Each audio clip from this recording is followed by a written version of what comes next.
you're giving us more? This isn't fair. With his offense, it's going to be scary. Caught, bunches, touchdown. This really can be a great offense, and it's all because Andrew Luck is back to who he was. Wide open was Eric Ebron. They have the best offensive line in football. The Colts are dominating the game in every facet. Horseshoe is back, baby.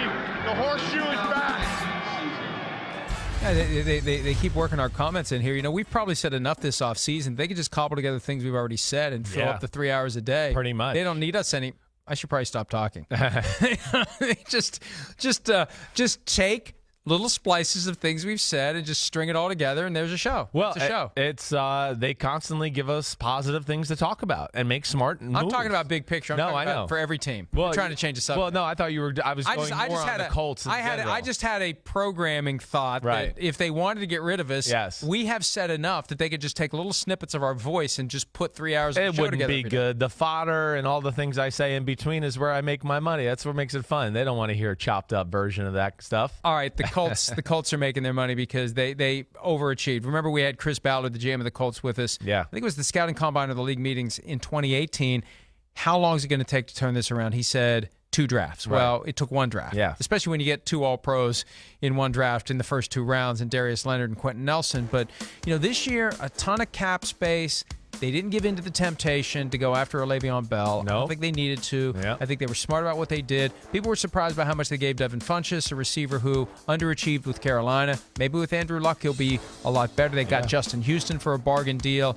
And I think there's reason to be very optimistic about the Colts. Right now, I'd say they're the favorite to win the division. I mean, it's an incredible division, but the Colts, yes. I mean, hey, Frank Reich, got a lot of respect for him.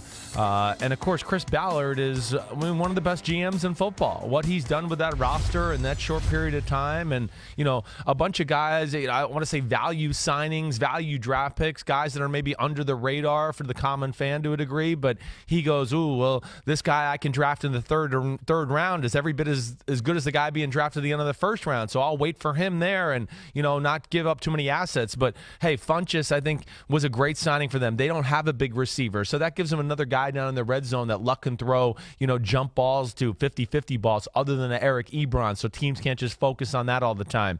Getting a Justin Houston, I would look at their team and go, that was one area of need, certainly. Maybe another true threat off the edge. But, gosh, you evaluate their roster. It's one of the best O-lines in football. The D-line might not have a lot of, household names, but a lot of young and up-and-comers, guys that I watch in the draft process that I go, ooh, I really like that kid. The Muhammad kid, number 97, Kimoko Ture, who they drafted out of Rutgers last year.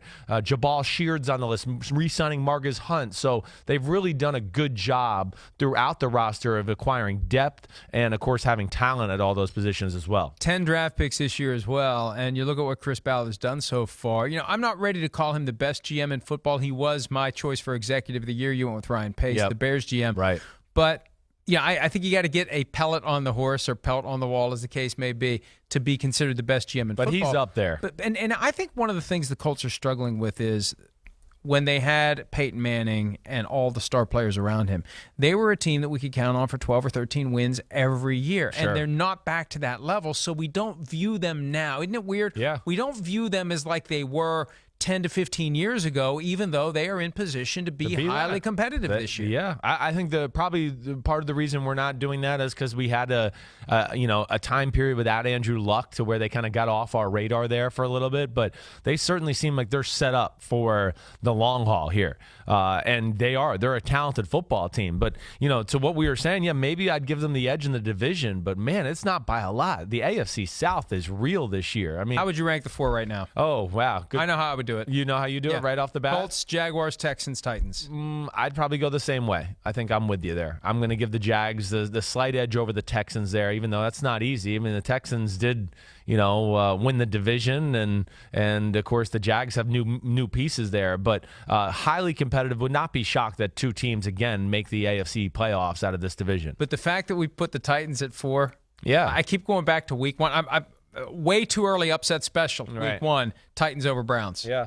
I can feel it. I can already feel it somewhere in the stratosphere. Well, yeah, the Titans somewhere else. I don't are know. continually being disrespected, and the Browns, everybody's telling them how great they are. So it does seem from that manner It's just that going it's to be set one up of those that way. week one. Yes. Oh my God, we didn't see this coming. Well, maybe we should have. And Right. There's, after you do this long enough and you have that feeling, you start thinking, you know what? It would be nice to see it coming once in a while. I see that coming. Watch, the Browns are going to win 38-10, but the Colts, I think, will win that division, barring some sort of an injury, and that's the one thing that will change all of this. Yep. Injuries will happen. We just don't know who they're going to happen to. We don't know when they're going to happen. We don't know how long they're going to be out. But injuries will reconfigure everything. If they would lose Andrew Luck, that changes everything. Yes. If the Titans, or not the Titans, but if the Jaguars would lose Nick Foles, that would change everything. Right. But for now, I think the Colts are the class of the division. Well, Even they though built a haven't won it wall, yet. so they're protected. Yeah, I know it's a big wall, okay? And it's, yes, I mean, their O-line is special. Andrew Luck certainly seemed like he got his groove back. Frank Reich is so creative on that side of the ball. I have one question about their team. Only one really roster question where I go, ooh, I just don't love this position on their football team. And I think we saw it kind of, show itself in the AFC divisional game against the Chiefs. I don't think they have enough corners who can play man-to-man in big situations against the better offenses in football.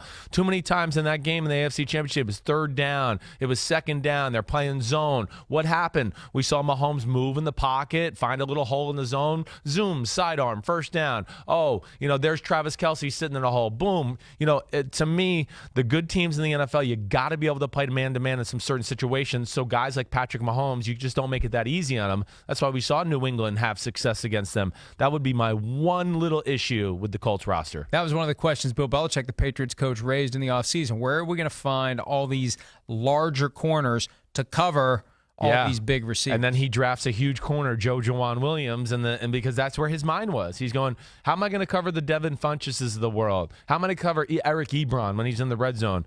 So, he's thinking ahead, but, you got to have that ability to me. And 3rd and 4 or less in the NFL with offenses as creative as they are, quarterbacks as good as they are, receivers as good as they are catching and reading coverages, you just can't play zone against that anymore. You got to have a guy that can go, I'm going to make life really hard on the quarterback and receiver to make this 4-yard completion really tight and hairy, and you want to try to jam it in there. Good luck, but I might get a hand and it pops up and it's interception. So, hi, I'm Mike Tirico, and thanks for watching. Make sure to hit subscribe for the latest news and highlights from NBC Sports.